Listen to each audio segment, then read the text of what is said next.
నమస్తే. ప్రస్తుతం మనతో పాటు ప్రముఖ రాజకీయ విశ్లేషకులు ఇమ్మంది రామారావు ఉన్నారు. ఆయనతో మాట్లాడదాం. నమస్తే సార్. నమస్తే. సార్, ఒకప్పుడు అంటే 2019లో జనసేన పార్టీ అధ్యక్షుడు పవన్ కళ్యాణ్ చంద్రబాబు నాయుడు తిట్టారు, చంద్రబాబు నాయుడు మోడీని తిట్టారు. అంటే ఒకరికొకరు అందరు తిట్టుకుంటూనే ఉన్నారు. కానీ సడన్గా ఇప్పుడు 2024కి వాళ్ళు అందరు కలిసిపోయి ఒక కూటమిగా అయ్యి ప్రభుత్వాన్ని ఏర్పాటు చేశారు. కానీ వీళ్ళంతా ఎలా కలిసి ఉండొచ్చు సార్? అంటే రాజకీయాలు అని ఒకటి ఉన్నప్పటికీ కానీ పర్సనల్గా తిట్టుకున్నారు వీళ్ళంతా. ఎలా సార్, దీన్ని ఎలా చూడొచ్చు అంటారు? ఇప్పుడు రాజకీయాల్లో ఎవరు శాశ్వత మిత్రులుగా ఉండలేరు, శాశ్వత శత్రువులుగాను ఉండలేరు మాట. వీళ్ళందరూ కూడా ఆశపడేది పదవి గురించి. ఆ పదవి ఎందుకు? ప్రజలకు సేవ చేయడానికి. పదవి ఉంటే కానీ సేవ చేయలేరు కదా. సరే, ఆ పదవులు వచ్చిన తర్వాత ప్రజల జీవితం ఇంత అతలాకుతలం ఎందుకు అయిపోతున్నాయి? అదే మన ప్రశ్న. వీళ్ళు ఎందుకు కొలుస్తున్నారు? వీళ్ళు ఎందుకు సమర్థవంతంగా పరిపాలించలేకపోతున్నారు అన్నది మనం వేయవలసిన ప్రశ్న. మనమే కాదు, ప్రజలు కూడా వేయవలసిన పరిస్థితి. ఏదో మీరు అన్నట్టు మోడీ చంద్రబాబుని తిట్టాడు, చంద్రబాబు మోడీని తిట్టాడు, అలాగే చంద్రబాబు అనే పార్టీ పవన్ కళ్యాణ్ తిట్టారు. ఇవన్నీ తిట్టుకున్నారు. తిట్టుకుంటే వీడు తిట్టుకుంటూ ఉన్న పరిస్థితులు కంటే వీళ్ళు ఒకటిగా కలిస్తే ఆడు బలవంతుడు అయిపోయాడు. ఈ దేవుడు అంటే జగన్మోహన్ రెడ్డి చాలా బలవంతుడు, రావణాసురుడిలాగా అయిపోయాడు. ఆయన ఎదుర్కోవాలంటే నిజంగా చంద్రబాబు నాయుడు ఎన్నికల్లో నిలబడినా ఆయన ఒక్కడు ఓడిపోయేవాడు. లేదా మేము ఓడిపోతామని ఈషన్ మాత్రమైన జగన్మోహన్ రెడ్డి తెలిస్తే ఆయన గెలిచేసేవాడు. ఇందులో పవన్ కళ్యాణ్ అంటూ లేకపోతే అసలు కూటమి గెలిచేది కాదు. ఆ పవన్ కళ్యాణ్ సరైన టైంలో సరైన డెసిషన్ తీసుకొని తెలుగుదేశంతో కలిశాడు. ఆ పార్టీ వర్గాల వారందరూ మన ఏంటండి మీ పని చేయమని నేను చెప్పినా పోయినోడు పొండి అని చెప్పాడు. ఆయన శాశ్వత ప్రయోజనాల కోసం ఆశించి చంద్రబాబు నాయుడుతో కలిశాడు. తర్వాత పవన్ కళ్యాణ్ తాలూకు రాజకీయ చతురత ప్రపంచంలో మొట్టమొదటిసారిగా తెలిసింది ఎక్కడంటే వీళ్ళిద్దరికీ మోడీ సహకారం తీసుకోవడం. మోదీ చంద్రబాబుతో కలవడు, చంద్రబాబు మోడీ దగ్గరికి వెళ్ళి మాట్లాడలేడు. అందుకే మోదీ దగ్గర చంద్రబాబుకి ఏదైనా కొంచెం మంచి రేపం ఉంటే 53 రోజులు ఒక నాయకుడు జైల్లో ఉంటాడా? ముఖ్యమంత్రిగా 10 ఏళ్ళు పనిచేసిన నాయకుడు అంతే కదా. ఆయన దగ్గర రేపం ఉంటే వెంటనే ఏదో విధంగా బయటికి తీసేస్తాడు, బెయిల్ ఇచ్చేస్తాడు, తర్వాత మీరు ఆర్గ్యుమెంట్ చేసుకోయా అంటాడు. అందువలన ఈ క్రెడిట్ అంతా పవన్ కళ్యాణ్కి గెలిచింది, పవన్ కళ్యాణ్కే దక్కుతుంది. సరే, ఎలక్షన్లో గెలిచినంత వరకు బాగుంది మీ పరిస్థితి. చాలామంది మనొచ్చు మన శత్రువులు కదా, శత్రువులతో మనం ఎందుకు కలుస్తాము అని ఒక ఆలోచన. మరి వైఎస్ఆర్ కాంగ్రెస్ పార్టీకి అంతకుముందు బీజేపీ శత్రువులు కదా. వైఎస్ఆర్ పార్టీకి అవతల కాంగ్రెస్ పార్టీని ధిక్కరించి మరి వైఎస్ఆర్ పార్టీ కొనసాగలేదా? కాంగ్రెస్ పార్టీ ఏం చేసింది? మోదీ మాత్రం అడ్డం పడ్డాడు. మోదీకి ఈ జగన్మోహన్ రెడ్డికి ఉన్నటువంటి ఏవో ఉంటాయి కదా, అనుబంధాలు ఏదో ఉంటాయి కదా. దాంతో ఏదో విధంగా మొత్తానికి శిక్ష తప్పించుకుంటూ ఒక 5 సంవత్సరాలు వచ్చాడు. ఇది భారతదేశ చరిత్రలోనే ఒక చీకటి కోణం. ఇప్పుడు వీళ్ళు ఎందుకు చేరారు అంటే మీకు రామాయణంలో చిన్న అంశం చెప్పి వదిలేస్తాను. రావణుడు ఉన్నాడు, అనేక అధర్మాలకి ఒడిగట్టాడు. ఆఖరికి రాముడు భార్యను కూడా తీసుకొచ్చేశాడు. అంటే లంకలో ఉన్న ప్రజలకి రాముడు ఏమవుతాడు? ఇప్పుడు అయోధ్యలో ఉన్న ప్రజలు వానరు కిష్కిందగా అంటే వీళ్ళందరికీ వాళ్ళు ఏమవుతారంటే వీళ్ళకి వాళ్ళు శత్రువులైనప్పుడు వాళ్ళకి రామాయణంలో ఉన్న రాముడు, లక్ష్మణుడు, హనుమంతుడు వాళ్ళకి శత్రువులే కదా లంకవాసులు. అటువంటి శత్రువు దగ్గరికి విభీషణుడు వచ్చి శరణు వేడాడు. ఎందుకు? ప్రజానష్టం జరగకూడదు, అంటే రక్తపాతం పారకూడదు, శాంతిమయం కావాలి. న్యాయం రాజ్యం ఆడాలి. ఈ కారణాల చేత వచ్చాడు. సొంత అన్నయ్య కదా రావణాసురుడు, నుద్దుకొని రావడం ఏంటి అంటే ఇది ఇప్పటి నుంచి ఉన్నది కాదు, ఎప్పటి నుంచో ఇది ఉంది. మంచి దగ్గరికి చేరుతారు ఎవరైనా, చెడు దగ్గర నుంచి పారిపోతారు. ఇక్కడ ఏమైంది, జగన్మోహన్ రెడ్డి 151 ఉంది, అక్కడేమో 21 ఉంది, 21, 22 అంటే 21 మంది సభ్యులు ఉన్నారు కనుక అప్పుడు జగన్మోహన్ రెడ్డి తాలూకు బలం ఎక్కువైంది. ఆ సభ్యుల్ని చూసి ఏదో కొంచెం చూసి చూడనట్టు ఉడుకున్నారు. ఇప్పుడు ఎవరున్నారు, ఎవరు లేరు కదమ్మా. లింగు మనకొని 3 4 ఉన్నారు.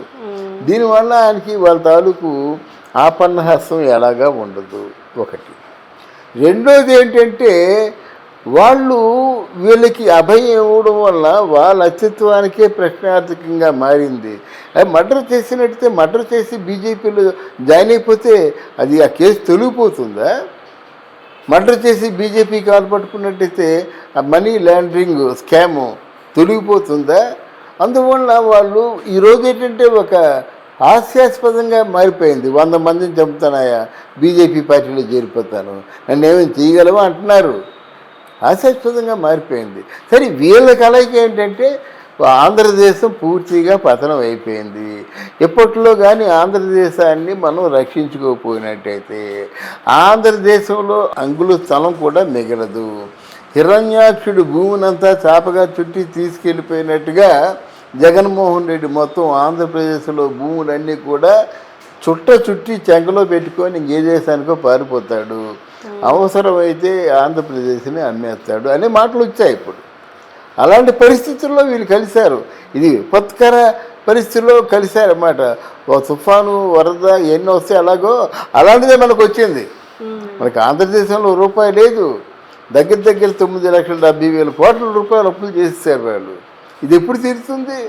మధ్య మీదేమో రాబోయే 10 సంవత్సరాల వరకు తాగబోయే వాళ్ళ మీద కూడా అప్పులు చేసేసారు. ఓ 10 సంవత్సరాల వరకు వీళ్ళు తాగితే అందులో వచ్చే లాభాలతో కానీ అప్పు తీరదు. ఇలాంటి పరిస్థితి కల్పించారంటే మరి కలయిక ఉండాలి కదమ్మా. బాగా బలవంతుడు, మొండివాడు, మూర్ఖుడు, ఆయన కొట్టాలంటే వీళ్ళందరూ కలవలసిందే. అదే పని చేశారు. నా ప్రశ్న అంటే ఏ పని అయితే చేద్దామనుకొని మీరు ముందుకు వచ్చారో ఇందులో బీజేపీ పార్టీని ప్రశంసిస్తాను. ఎందుకంటే ఈ కూటమిలో ఉన్నందుకు మోదీ కానీ ఆయన తాలూకు మంత్రాంగం కానీ ఆంధ్రప్రదేశ్కి వరాలదలు కురిపించారు. అటు బీహార్కి, ఇటు చంద్రబాబుకి. ఏమి మా వరాలదలు అంటే ఏమిటో అందరికీ తెలుసు. కొంచెం 2 లక్షలు దాదాపు 2 లక్షల కోట్ల ప్రాజెక్టులకి వాళ్ళు ఇచ్చారు. కొంతమంది అంటారు, అరే బాబు అమరావతిని రాజధానిగా చేయడం కోసం 15,000 కోట్లు ఇచ్చారంటే అబ్బాయి లేదు, 15,000 కోట్లు అది అప్పు ఇచ్చారని చెప్తారు. మరి ఎందుకో వాళ్ళ అవగాహన ఏమిటో తెలీదు. అప్పిచ్చారో ఏమి ఇచ్చారో, వాళ్ళు ఎక్కడి నుంచి అప్పు తెస్తారో, వాళ్ళ కమిట్మెంట్ 15,000 కోట్లు. అప్పిచ్చారంటే వాళ్ళు చేయాలి, వాళ్ళు చేయకపోతే వీళ్ళు చేయాలి. వీళ్ళు చేయడానికి ఏమో స్కోప్ లేదు, అప్పు చేసే యోగం వీళ్ళకి లేదు, వాళ్ళే ఇవ్వాలి. వాళ్ళు అప్పు చేసిస్తారో ఏం చేస్తారో మనకెందుకు? నీకు ఎలకోడి చేసినటువంటి ప్రాజెక్టుని వాళ్ళు పూర్తి చేస్తారు. పోలవరం పూర్తి చేద్దామన్నారు, అది పూర్తి చేసేంత వరకు వాళ్ళదే బాధ్యత. మచిలీపట్నంలో బిఎస్ఎన్ఎల్ ఆయిల్ రిఫైనరీ ప్రాజెక్ట్ ఒకటి పెడుతున్నారు. అది 60,000 కోట్లతో ఒక 50,000 నుంచి 75,000 వరకు ఉద్యోగులు అక్కడ కావాల్సి ఉంటారు. భోగపురంలో ఇంటర్నేషనల్ ఎయిర్పోర్ట్ కడుతున్నారు. దానికి కూడా ఎన్ని కోట్లు అవుతాయో మనకు తెలియదు. అదంతా వాళ్ళే చేస్తారు కదా. స్టేట్ గవర్నమెంట్ నుంచి ఫండ్స్, స్టేట్ గవర్నమెంట్కి ఫండ్స్ లేవు, పేదరికంలో ఉంది. మరి ఎలా పూర్తి చేశారంటే కేంద్ర ప్రభుత్వమే పూర్తి చేస్తుంది. దాని గురించి మనం కోడిగుడ్డు మీద వెంట్రుకలు తీయవలసిన అవసరం లేదు. అదే పనిగా వెంట్రుకలు తీసుకుంటే అదే నిజం అవుద్ది ఒకసారి. వాళ్ళు ప్రామిస్ చేశారు. నిర్మలా సీతారామన్ తెలుగులో అంది. మరికో 2 ఎయిర్పోర్ట్లు కూడా శ్రీకాకుళంలో ఒకటి, అక్కడ మన కుప్పం. అంటే వాళ్ళు ఎంత ప్లాన్డ్గా ఉన్నారంటే శ్రీకాకుళం, విశాఖపట్నం, విజయనగరం ఈ 3 ఒక్కచోట డెవలప్మెంట్ అయితే ఎయిర్పోర్ట్ వల్ల తుని నుంచి పోయినట్టు తుని, కాకినాడ, పిఠాపురం, రాజమండ్రి ఇది ఒక సర్కిల్. దాని తర్వాత అమరావతి ఉంది. దాని సెల్ఫ్ డెవలప్మెంట్ ఎలాగైనా ఉంటుంది. అమరావతి అవుతుందంటే 3,000 రూపాయలు గజం ఉన్నది, ఈరోజు 15,000 రూపాయలు గజం. దాని డెవలప్మెంట్ ఎలాగ ఉంటుంది? దాని మీద డిపెండ్ అయిన వర్కర్స్ కానీ, భవన కార్మికులు కానీ, తర్వాత షాపులు కానీ, అక్కడ బ్యాంకులు కానీ ఉంటాయి. అన్నీ అంటే మనిషికి అట్టి రాజధానిలో ప్రజా జీవితంతో ముడిపడినటువంటి హంగులన్నీ ఉంటాయి కదా. వేల కోట్ల పెట్టుబడులు అక్కడ ఉంటాయి. దాని మీద ఇంకా సపోజ్ 1,00,000 మంది పనిచేస్తే ఆ 1,00,000 మంది పనిచేసే వాళ్ళ మీద ఆధారపడి మరో 10 లక్షల మంది బతుకుతారు. అర్థమైందా? ఉప్పు, పప్పు, పసరగొట్లు, బట్టలు ఇవన్నీ ఉంటాయి కదా. 10 లక్షల మంది బతుకుతారు. ఆ విధంగా ప్లాన్ చేసి చిత్తూరులో ఒక ప్రాజెక్ట్, అంటే తిరుపతిలో ఒక ఎయిర్పోర్టు, అంటే తిరుపతి అంటే తిరుపతి కాదు, కుప్పంలో ఒక ఎయిర్పోర్టు. చంద్రబాబు నాయుడు ప్రామిస్ చేశాడు, ఇక్కడ ఎయిర్పోర్ట్ పెడతాము, ఓవర్సీస్ మార్కెట్ మేము డెవలప్ చేస్తామని చెప్పారు.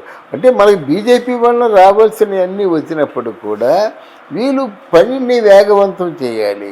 పనిని వేగవంతం చేయాలంటే ప్రశాంతంగా ఉండాలి. హత్యలు జరిగిపోతున్నాయన్నారు, దాడులు జరిగిపోతున్నాయన్నారు, ఎంతోమంది చచ్చిపోతున్నారన్నారు. ఇన్ని అంటే అవమానకర ఈ నిందలు వేసినప్పుడు వాటికి సమాధానం ఖచ్చితంగా చెప్పవలసి ఉంది. మీరేదో అవినీతిని వెలికి చేస్తా ఉన్నారు. ఎప్పుడు 3 మాసాలు మూడో మాసం వచ్చేసింది. ఎప్పుడు వెలికి తీస్తారో, ఎప్పుడు వాళ్ళు పెడతారో తెలియదు మనకి. తర్వాత ఇప్పుడు మురిగే కొంతమంది మనుషులు ఉన్నారు. వాళ్ళని అంటే పదవిలో ఉన్నప్పుడు అలాగే మురిగారు. ఇప్పుడు భయం భక్తి లేకుండా, ఏమీ లేకుండా, చీఫ్ మినిస్టర్ అంటే అసలు గౌరవం లేకుండా ఏంటంటే ఆ మురుగుళ్ళు వాళ్ళు ఎప్పుడంటే కట్టడి చేస్తారు. మీరు మీ గొడవలు చూసుకుంటే ప్రజలేమైపోతారు. ముందు ఆ గొడవలు మాపండి. ఎవరైతే అవినీతి పరులో వాళ్ళని లోన పెట్టండి. ఆలోచిస్తారేంటి? మీరేం ఆలోచించవలసిన అవసరం లేదు. రేపు మీరు అవినీతి పరులు అయితే మీకు ఇదే శిక్ష పడుతుంది. అంతే కదా. అది ఆ స్ట్రిక్ట్ డిసిప్లిన్ అమలు చేసినాడు మన ఆంధ్రదేశం బాగుంటుంది. అంతేగాని ఎన్ని ఉప్పు అంటే అక్కరలేనటువంటి రాద్ధాంతాలు అన్నమాట. దీంతో మనకేముందండి పని. ఓకే సార్, థ్యాంక్ యూ అమ్మా.